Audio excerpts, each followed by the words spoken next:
على سيدنا ومولانا وملجانا ومأوانا محمد صلى الله عليه وسلم نبي الأمين المكين الحنين الكريم الرؤوف الرحيم.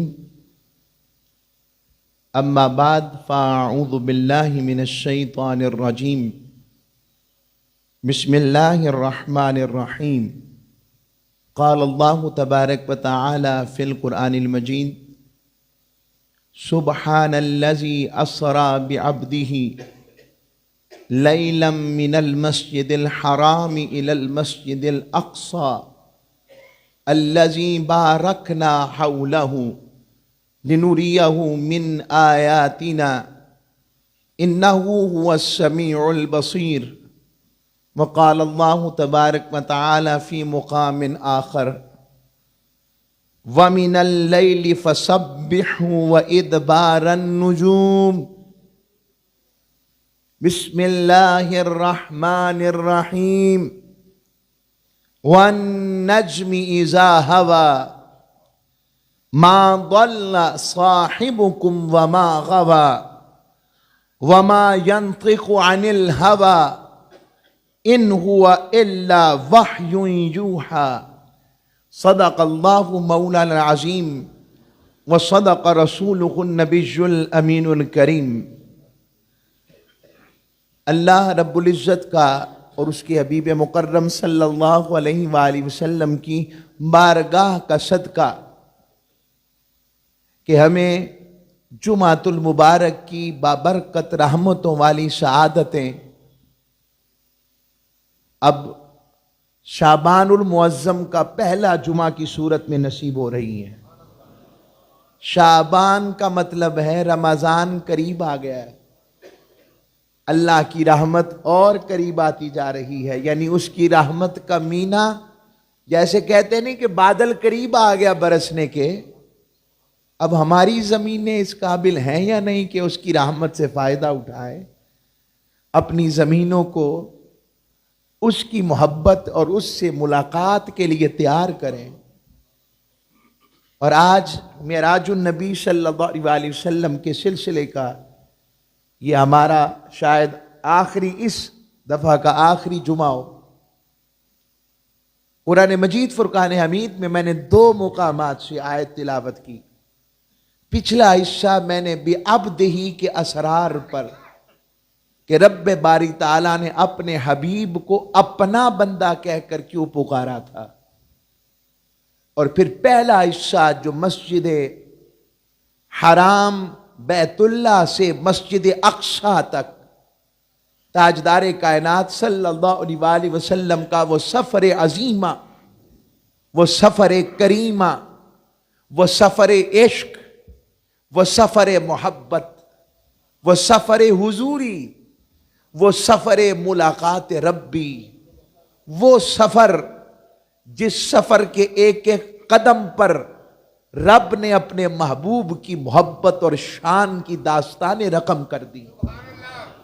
ہر مقام پر اپنے محبوب کی رفعت کا اظہار کروایا، اور لا مقام پر بلا کر بتایا محبوب کو صرف بشر و نور میں نہ ڈھونڈتے رہنا، میرے محبوب کی بشریت بھی حق ہے اور نورانیت بھی حق ہے. اور پھر محبوب کا مجھ سے ملاقات کرنے آنا، یہ میرے محبوب کی شان ہے کہ جس طرح تمہاری عقل میں میری قدرت نہیں آ سکتی، اس طرح مصطفیٰ کی معرفت بھی کامل تم نہیں پا سکتے. تو عرض کر رہا ہوں، رب باری تعالیٰ کے حبیب مکرم صلی اللہ علیہ وآلہ وسلم نے معراج النبی میں براق پر سب سے پہلے سفر کیا. اور حدیث میں یہاں پر میں مسلم کی حدیث لے رہا ہوں. کئی ذہنوں میں یہ سوال آتا ہے کہ میں نے پچھلی دفعہ بھی آپ کو بخاری، مسلم اور ابن کثیر کی حدیثیں سنائی تھی، آج بھی میں آپ کو مسلم شریف کی حدیث سنا رہا ہوں کہ اگر معراج کا واقعہ احادیث کی صحاح 6 کتابیں جنہیں کہتے ہیں نہیں آیا تو یہ کہاں سے آ گیا؟ اور حوالہ بھی مکمل ہوتا جائے اور آپ اس سے ذوق لیں کہ پہلے حصے کا ذکر آ رہا ہے. اس روایت کو جو میں آپ کے سامنے رکھ رہا ہوں، اس کو امام مسلم نے بیان کیا ہے، امام نسائی نے بیان کیا ہے، وہ اس کے راوی ہیں۔ اور مسلم شریف کی حدیث نمبر کتاب الایمان ہے، باب ذکر مسیح ابن مریم و مسیح الدجال، اور اس کی حدیث نمبر 172 ہے۔ فرماتے ہیں، حضرت ابو ہریرہ روایت کرتے ہیں، جب حضرت ابو ہریرہ روایت کرتے ہیں تو اس کا مطلب یہ ہے کہ تاجدار کائنات ہجرت مدینہ کے بعد صحابہ میں اپنے معراج کا تذکرہ کر رہے ہیں کہ وہ منظر کیسا تھا۔ حضور نے فرمایا، میں نے خود کو حتیم کعبہ میں پایا جب میں نے معراج کا بتایا کہ میں نے رات کے تھوڑے سے سفر میں، تھوڑے سے حصے میں بیت المقدس تک ہو کر آیا ہوں۔ انہوں نے مجھ سے سوالات کرنے شروع کر دیے، انہوں نے مجھ سے بیت المقدس کے بارے میں پوچھا، کچھ چیزیں پوچھی، ان چیزوں کی تفصیلات ملتی ہیں، کھڑکیوں کا پوچھنے لگ پڑے، دروازوں کا پوچھنے لگ پڑے۔ تاجدار کائنات صلی اللہ علیہ وسلم نے فرمایا کہ میں نے اتنا ابھی اپنے محفوظ نہیں رکھا تھا، جس کی وجہ سے میں تھوڑا سا اضطراب میں آیا، اور ایسا اضطراب پہلے کبھی نہیں آیا تھا مجھے۔ ابھی میں یہ سوچ رہا تھا کہ رب باری تعالیٰ نے پورا بیت المقدس میری آنکھوں کے سامنے رکھ دیا، آنکھوں کے سامنے رکھ دیا۔ یہ میں مسلم شریف کی حدیث سنا رہا ہوں، اور سامنے رکھ دیا۔ پھر وہ جو کچھ مجھ سے پوچھتے تھے میں وہ بتاتا چلا جاتا تھا، اور میں نے دیکھا کہ حضرت موسیٰ علیہ السلام کھڑے ہوئے مصروف صلاۃ ہیں، یعنی آپ کھڑے ہوئے اور صلاۃ پڑھ رہے۔ اب آپ سنتے جائیے گا ذرا ساری باتیں۔ ابھی تک میں نے پچھلی دفعہ بھی شاید حضرت موسیٰ اکیلے کا ذکر کیا تھا کہ وہ کھڑے صلاۃ پڑھ رہے تھے۔ حدیث کے اس عنوان کو ذرا سمجھیے گا۔ اور ان کو حضور ذکر کرتے ہوئے فرمانے لگے وہ قبیلہ شنو کی مانند ہے۔ یہ موسیٰ علیہ السلام کا ذکر ہو گیا۔ آگے فرمایا وَإِذَا عِيسَىٰ ابن مریم قائم یصلی، عیسیٰ علیہ السلام بھی کھڑے تھے اور صلاۃ پڑھ رہے تھے۔ یہ ہو گیا۔ اقرب الناس بہ شبہن عروۃ بن مسعود الثقفی، ان کے قریب ترین ملتا جلتا جو شخصیت ہے وہ عروہ بن مسعود ثقفی ہے، جو ان سے ملتے جلتے ہیں۔ بسم اللہ الرحمن الرحیم۔ وَإِذَا إِبْرَاهِيمُ قَائِمٌ يُصَلِّي، حضرت ابراہیم بھی کھڑے تھے اور صلاۃ پڑھ رہے تھے۔ اشبہ الناس بہ صاحبکم یعنی نفسہ، حضور نے فرمایا تمہیں اپنی صحبت سے نوازنے والے، اپنی طرف اشارہ کیا، میں سب سے زیادہ ان کی مثل ہوں، یعنی مجھے ابراہیم علیہ السلام کو دیکھو گے تو تمہیں کوئی اور نہیں، میں یاد آ جاؤں گا، میں اپنے دادا کی مثل ہوں۔ سبحان اللہ۔ فحانت الصلاۃ فاممتهم فلما فرغت فی من الصلاۃ، تو ان کے ساتھ سب سے زیادہ مشابہ ہے۔ پھر نماز کا وقت آیا، حدیث کے لفظ ذرا غور سے پڑھیے، پھر نماز کا وقت آیا۔ تو اگر اب نماز کا وقت آیا تھا تو پہلے کیا کر رہے تھے سب؟ اس کے دو احتمالات میرے ذہن میں آ رہے ہیں۔ پہلا احتمال، میں نے ان سب انبیاء کی امامت کروائی، اور جب میں نماز سے فارغ ہوا تو وہ مجھے کہنے لگے کہ یہ حضرت مالک ہیں، جہنم کے دروغے۔ تو ایسے جیسے لیڈر، کوئی بہت بڑا لیڈر ہو تو کہتے ہیں حضور یہ ہمارا ورکر ہے، تو ورکر اچھے لیڈر کی نشانی کہ پہلے وہ پوچھتا ہے کیسے ہیں۔ وہ کہتے ہیں میں ابھی سلام لینے لگا، فوراً دروغے جہنم نے مجھ سے سلام کیا، حضور السلام علیکم، احترام رسالت کا اظہار کیا، حضور کی بارگاہ کا احترام۔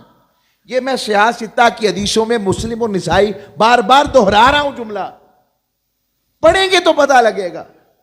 تو جب یہ معاملہ ہوا، اب جو اوپر جو میں بیان کرنے لگا، حضرت عیسیٰ بھی کھڑے نماز پڑھ رہے ہیں، حضرت ابراہیم بھی کھڑے صلاۃ پڑھ رہے ہیں، حضرت موسیٰ بھی کھڑے صلاۃ پڑھ رہے ہیں، اور موسیٰ علیہ السلام کو تو حضور نے قبر میں بھی دیکھا، وَهُوَ قَائِمٌ يُصَلِّي فِي قَبْرِهِ، وہ اپنی قبر میں بھی کھڑے ہو کے صلاۃ پڑھ رہے تھے، یہاں بھی کھڑے ہیں۔ یا موسیٰ بھی کھڑے ہیں، عیسیٰ بھی کھڑے ہیں اور ابراہیم علیہ السلام بھی کھڑے ہیں، تینوں کھڑے ہیں۔ ایک احتمال تو یہ ہے کہ حضور بتا رہے ہیں جب میں بیت المقدس پہنچا تو یہ تینوں اپنی اپنی نماز رب کی بارگاہ میں نفل پڑھ رہے تھے، ایک معنی درست ہے، مگر تینوں ہی کھڑے تھے، تینوں ہی کھڑے تھے، اس کا احتمال کیا ہے؟ مجھے لگتا ہے ادھر خبر ملی ہو کہ حضور کی آمد ہے، تو یہ تینوں ہی کھڑے صلات پڑھ رہے تھے۔ بھئی نماز کا معنی ٹھیک ہے، مگر ہمارا دل کچھ اور بھی کہتا ہے، وہ یہ ہے کہ یہ تینوں کھڑے ہو کر آمد مصطفیٰ پر درود و سلام پڑھتے ہوئے حضور کا استقبال کر رہے تھے، تاجدار کائنات کا استقبال کر رہے تھے، تینوں کھڑے تھے، حضور کی بارگاہ میں صلات پیش کر رہے تھے۔ میں تو اس کو بمانا درود لیتا ہوں، یہ درود پڑھ رہے تھے۔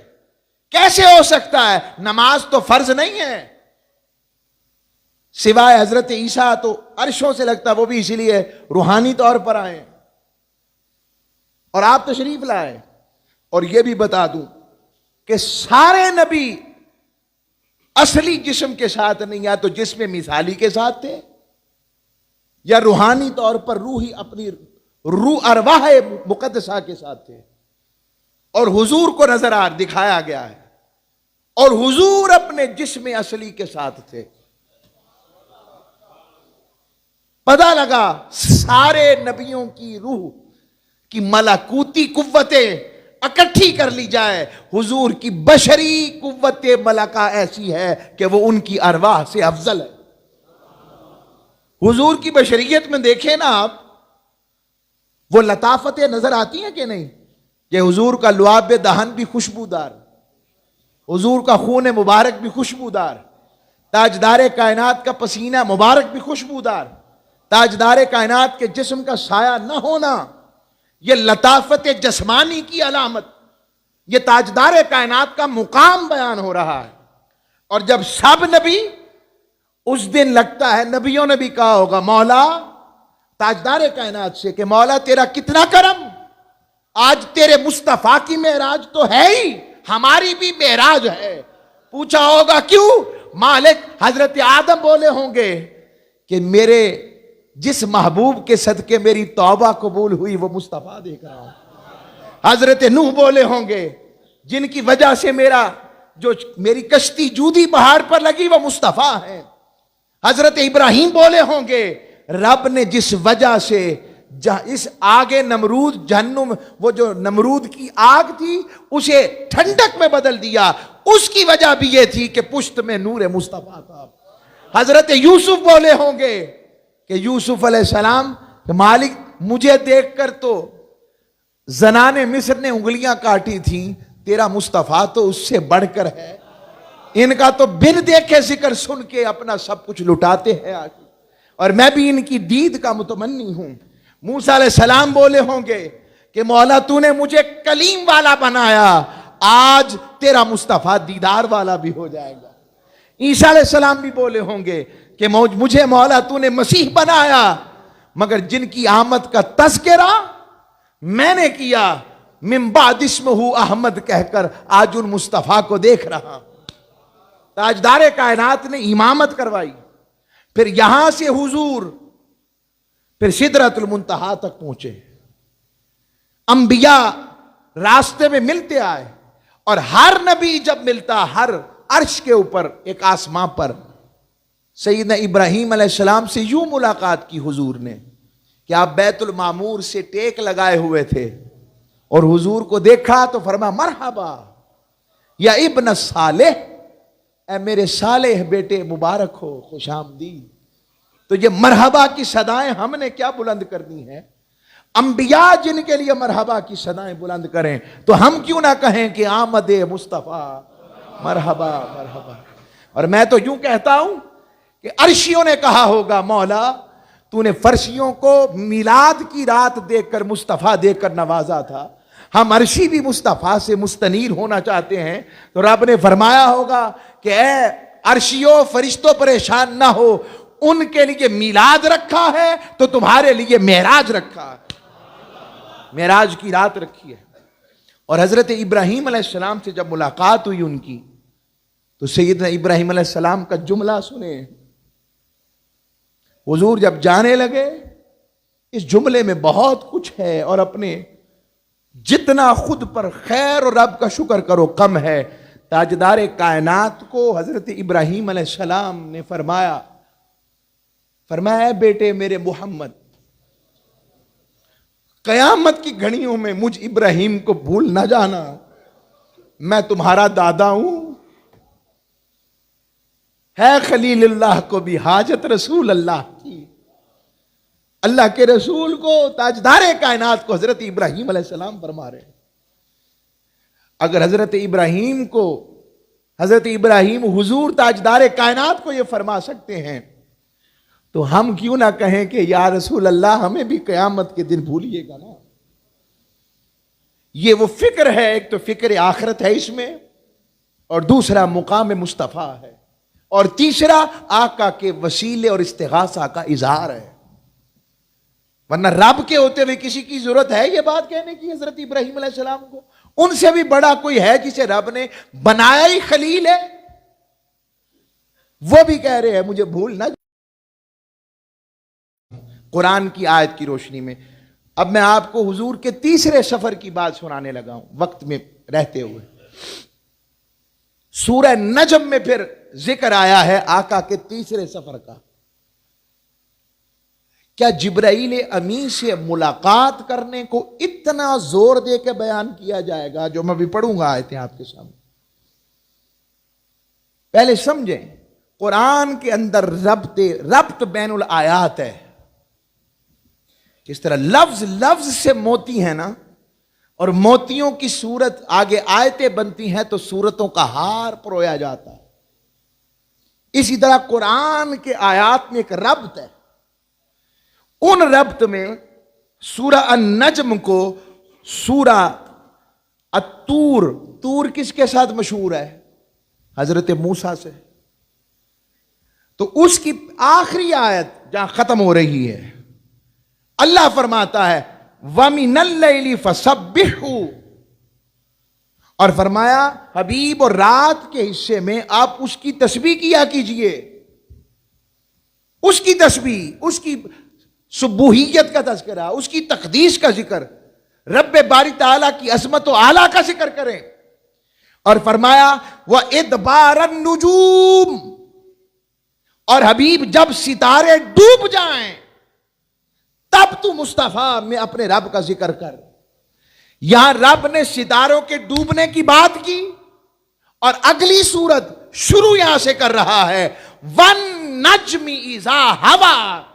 حبیب قسم ہے ستارے کی، وہاں ستارے ڈوب گئے اور یہاں ستارہ کوئی طلوع ہوا ہے جس کی قسم کھا کے رب اعلان کر رہا ہے. پوچھا حضرت امام جعفر الصادق سے النجم کون ہے؟ فرما ہوا محمد. رب نے کہا ہے مجھے ستارے محمد کی قسم، اذا ہوا، جو چشم زدن میں گئے تو جانا بھی کمال تھا، اور جا کر واپس آئے تو واپس آنا بھی کمال تھا. رب باری تعالیٰ نے یہ وہ شعر، اب اعلیٰ حضرت کا شعر سنیں. کتنے تارے کھلے کھل کے چھپ گئے پر نہ ڈوبا نہ ڈوبے ہمارا نبی. یہ وہ ترجمہ ہے اس کا، یہ قرآن ہے کہ جب سب ستارے چھپ گئے، اس کے دو معنی ہیں. جب مطلع رسالت و نبوت پر محمد مصطفیٰ علیہ السلام کا ستارہ طلوع ہوا، پھر صفویت آدم اس کے زیر نگین، پھر نجویت آدم محمد مصطفیٰ کے ستارے کی روشنی میں، پھر جب یہ سب، اور حضرت خلیل کی خلیلیت، موسیٰ کی کلیمیت، حضرت عیسیٰ کی مسیحیت، یہ سارے کے سارے سرنگو ہو گئے، اور نور مصطفیٰ کے ستارے کی روشنی نے سب کو کور کر لیا. یہ بتانا چاہا ہے کتنے تارے کھلے چھپ گئے پر نہ ڈوبے نہ ڈوبا ہمارا نبی.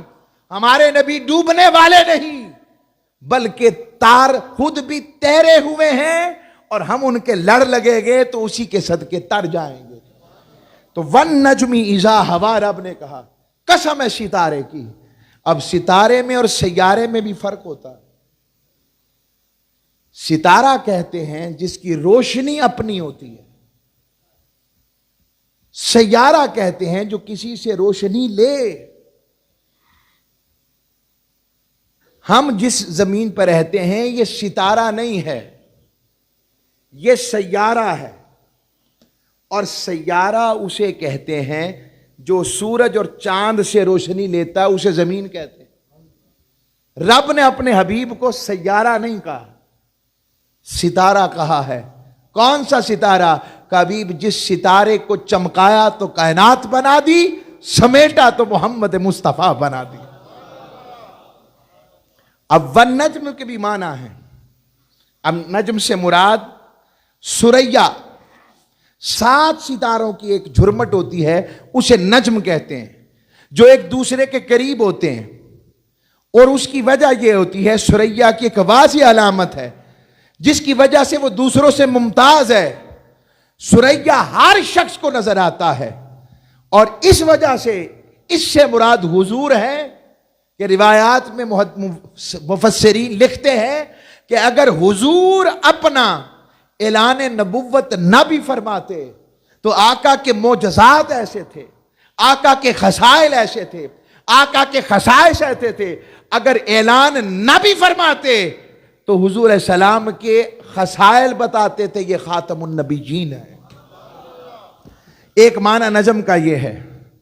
دوسرا، جب عشاء کے وقت آگے اگر نجم سے مراد ستارہ تو وہ میں نے بتا دیا، یہ وہ ستارہ ہے جس کی وجہ سے ساری کائنات کو رہنمائی ملتی ہے، نور ملتا ہے. حجر، شجر، جانور، انسان اور حتیٰ کہ فرشتے بھی اسی ستارے سے فیض یاب ہوتے ہیں. وہ تاجدار کائنات ہے. پھر نجم سے مراد نباتات، گھاس. کیوں؟ اس لیے رب نے نبت کہا. نجم بمانا نبت، کہ تھوڑی سی گھاس لگائیں تو پھیل جاتی ہے، جڑ. تو رب نے بتایا حبیب تو وہ اصل ہے، تجھے بنایا پھیلایا تو کائنات بن گئی، سمیٹا تو مصطفیٰ تو بن گیا. اور پھر نجم سے مراد قرآن کے اجزاء ہیں کہ تاجدار کائنات کی نبوت پر دلیل یہ معجزہ قرآن ہے. اور حضور اگر تم نے اس قرآن کو پڑھنا ہو تو 30 پاروں کو تک لو، اور اگر اس نجم کو تکنا ہو تو مصطفیٰ کو تک لو. قرآن سطروں والا ہے اور یہ قرآن کالی زلفوں والا ہے. یہ قرآن جو حسن نور کا رب کے کلام کا مظہر ہے، اور وہ قرآن جس کی قسمیں قرآن خود کھائے والضحیٰ کہہ کر وہ چہرہ والضحیٰ والا ہے، ماں زاغ کے نینن والا ہے. یہ رب باری تعالیٰ نے اپنے حبیب کی بات کی. آگے فرمایا ما ضل صاحبکم وما غوی. بس اشارہ دے رہا ہوں کہ میرا حبیب تو وہاں بھی گم نہیں ہوا جہاں کوئی آ ہی نہیں سکتا. جبرائیل امین نے بھی کہا نا یا رسول اللہ آگے کا رستہ مجھ سے بہتر آپ کو پتا ہے، میں نہیں جا سکتا. یہاں سے حقیقت محمد مصطفیٰ کا آغاز ہے. اب میں اسے بخاری مسلم سے آپ کو بتاؤں گا روایات. تو عرض کر رہا ہوں، فرمایا جہاں پر کوئی گم نہیں، جہاں کوئی آ نہیں سکتا. خلا میں کون سی سمتیں ہیں، کون سے ہورڈنگز ہیں، کون سے بورڈز ہیں، کون سے گوگل میپ ہیں؟ کچھ نہیں ہے. بس حضور تھے اور قربت خدا بندی کا سفر تھا. اور حضور کے لیے رب فرما رہا ہے کہ میرا حبیب وما ضل صاحبکم وما غوی، نہ گم ہوا نہ بھٹکا، جہاں آنا تھا مجھ تک ہی پہنچا، کہیں اور نہیں گیا. اور پھر فرمایا وما ینطق عن الہوی.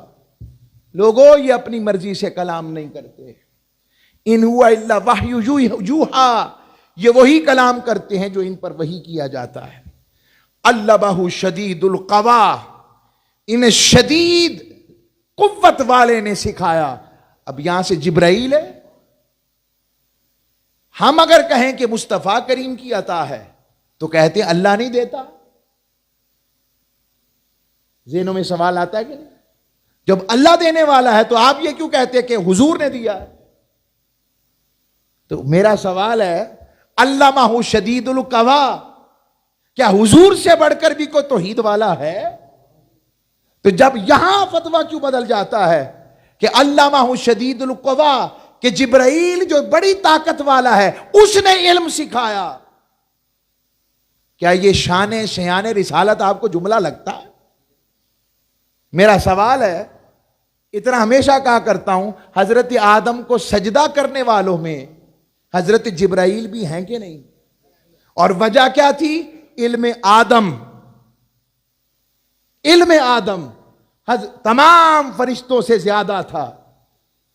اگر حضرت آدم کا علم سب سے زیادہ تھا کہ فرشتے ان کے علم کے سامنے سجدہ تعظیمی کر رہے ہیں، رب حکم دے، تو ان کا علم کا عالم کیا ہوگا جو فرماتے ہیں کنت نبیا وآدم بین روحی والجسد، میں اس وقت بھی نبی تھا، ابھی آدم بھی روح اور جسم کے درمیان تھے۔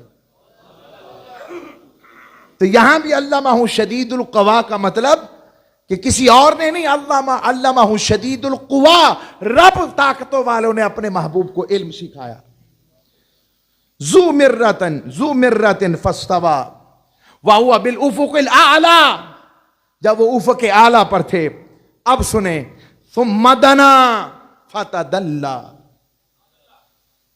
حضور چلتے رہے، رف نامی تخت بھی رہ گیا، حضور چلتے رہے، چلتے چلتے ایک مقام آیا، حضور رک گئے۔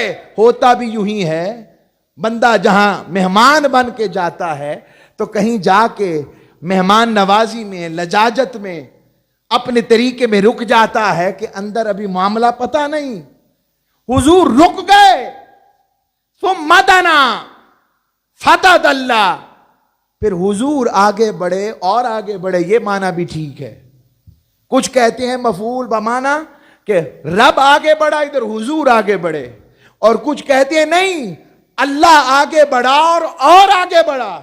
اور اس کے ساتھ حدیث جوڑتا ہوں، فرمایا کیف یا محمد ان ربک یصلی، حبیب رک جا، یہاں تک آنا تیرا کام تھا، اب تیرا رب خود تیرے استقبال کے لیے درود پڑھتا ہوا آگے بڑھ رہا ہے، خود آگے بڑھ رہا ہے۔ اب یہاں پر میں آپ کو بخاری کی حدیث دے رہا ہوں، جا کر پڑھیں کتاب التوحید اور حدیث نمبر 7517 7517، حضرت انس بن مالک راوی فرماتے ہیں کہ حضور نے ہمیں بتایا ودنا للجبار رب العزہ فتدلى حتی کان منہ قاب قوسین او ادنا۔ ارے لوگوں، انس بن مالک سے پوچھو جو فرمان مصطفیٰ لا رہے ہیں، اور فرماتے ہیں حضور نے فرمایا کہ میرا رب خود میرے استقبال کے لیے آگے بڑھا، آگے بڑھا، اتنا آگے بڑھا حتیٰ کہ آگے بڑھتے ہوئے 2 کمانوں جتنا فاصلہ رہ گیا۔ یہی قرآن کہتا ہے فَكَانَ قَابَ قَوْسَيْن۔ اب کوئی کہہ سکتا ہے دیکھیں کتنی عجیب بات کر رہے ہیں، عقل سے آری بات کر رہے ہیں۔ آج ایسے میں نے چیزیں دیکھی ہیں سوشل میڈیا پر، اصلی معراج ہم سے سنے، اور اندر معراج نہیں ہے، سارا نزول ہے، کہ جس سے آقا کا عروج ثابت نہ ہو جائے کہیں۔ ارے کیسے امتی ہو جو اپنے نبی کو کمتر سمجھتی ہو؟ رب نے جسے پیدائشی محبوب بنایا، اگر موسیٰ علیہ السلام رب سے کلام کرے تو کلیم ہو جائیں، ارے جسے بنایا یہ حبیب ہو، کیا اس کو دیدار عطا نہیں کر سکتا؟ یہ جھگڑے نہیں تھے، یہ بنا دیے گئے۔ اس سے امت کے جوانوں کے ذہنوں کو رستوں سے ہٹایا گیا تاکہ محبت مصطفیٰ نہ آ جائے ان میں، نسبت مصطفیٰ پختہ نہ ہو جائے۔ ارے اسی بات کو یہاں اظہار کر رہا ہوں، تو کہتے ہیں وہ اصلی یعنی 1400 سال سے محدثین اور مفسرین کو سمجھ نہیں لگی، یہ 1400-1500 سال بعد کچھ آئے ہیں جنہیں اب پتہ لگی ہے کہ اصلی معراج تو ہم بتا رہے ہیں، اِنَّا لِلَّهِ وَإِنَّا إِلَيْهِ رَاجِعُونَ۔ تو عرض کر رہا ہوں یہ ذہنوں میں کتنی بڑی بات کر دی، دیکھا نا، رب سے بڑھا دیا، ملا دیا، رب آگے بڑھا۔ بتائیں یہ سوال اٹھایا جاتا کہ نہیں اٹھایا جاتا؟ او جی اللہ بنا دیتے، نعوذ باللہ من ذالک، استغفر اللہ العظیم۔ اس کے لیے جواب سنے، اختتام اس پر کر رہا ہوں۔ جواب یہ ہے کہ کیا ہر رات رب باری تعالیٰ اپنی شان کے مطابق تہجد کے آخری پہر آسمان دنیا پر آتا ہے کہ نہیں آتا؟ انکار ہے اسے؟ سب مانتے ہیں؟ کیا لیلۃ القدر میں رب باری تعالیٰ، رب کریم، اللہ رب العزت مغرب کے بعد یہ آسمان دنیا پر نہیں آ جاتا؟ کوئی مسئلہ نہیں۔ اچھا شب برات ہمارے نزدیک تو یہ بھی ہے سیاستہ کی حدیث میں، اللہ کریم مغرب کے بعد یہ آسمان دنیا پر آ کر کہتا مانگو کیا مانگتے ہو، حل من سائل، مانگو کیا مانگتے ہو آج کی رات۔ 3، پھر یوم عرفہ، عرفہ کے دن رب دن میں ہی آ جاتا ہے اللہ کریم، اور فرماتا ہے جو عرفہ میں آ گیا میں نے معاف کر دیا۔ 4 ہو گیا۔ حدیث آگے، حدیث بخاری مسلم کی جس کا آخری حصہ دے رہا ہوں، اللہ کریم فرماتے ہیں وَإِنْ آتَانِ يَمْشِي آتَيْتُ هَرْوَلًا، بندہ میری طرف چل کے آتا ہے، اللہ فرماتا ہے میں دوڑ کے جاتا ہوں۔ اگر ہماری طرف دوڑ کے آ جائے کوئی مسئلہ نہیں، کوئی فتویٰ نہیں، عقل بند کہ رب کا کرم ہے، یہ کرم ہم پہ ہو جائے تو کوئی مسئلہ نہیں، اور ادھر معراج کی رات مصطفیٰ کے قریب ہو جائے تو فتوے یاد آ جائے، اس کو رب سے مقابلہ قرار دے دیا جائے۔ اِنَّا لِلَّهِ وَإِنَّا إِلَيْهِ راجعون۔ میں اتنا ہی کہوں گا ظالموں، اور تم پہ میرے آقا کی عنایت نہ سہی، کلمہ پڑھانے کا بھی احسان گیا، اللہ سے عطا فرمائے، اللہ کرم فرمائے۔ چھوڑ دیں درود پاک پڑھے، بس لے جائیں انہیں، چھوڑ دیں، توجہ رکھیں۔ تو یہ آقا علیہ الصلوۃ والسلام کی محبت، حضور کے ذکر کے صدقے کریں اور ٹھیک ہو جائیں گے انشاءاللہ۔ تو عرض کر رہا ہوں اللہ سے عطا فرمائے، توجہ رکھیں، حضور کے عشق و محبت کی خیر ہے۔ تو عرض کر رہا ہوں تاجدار کائنات کے صدقے اختتام پر کہ پاکوں کی ملاقات میں ناپاکوں کا ذکر نہیں ہوتا۔ کیا؟ حضور کا کرم دیکھیں، حضور نے وہاں یاد رکھا جہاں کوئی یاد نہیں رکھتا، وہاں حضور نے اپنی امت گناہگاروں کو یاد رکھا۔ اللہ ہم سب کو حضور کی اس بات سے جڑنے کی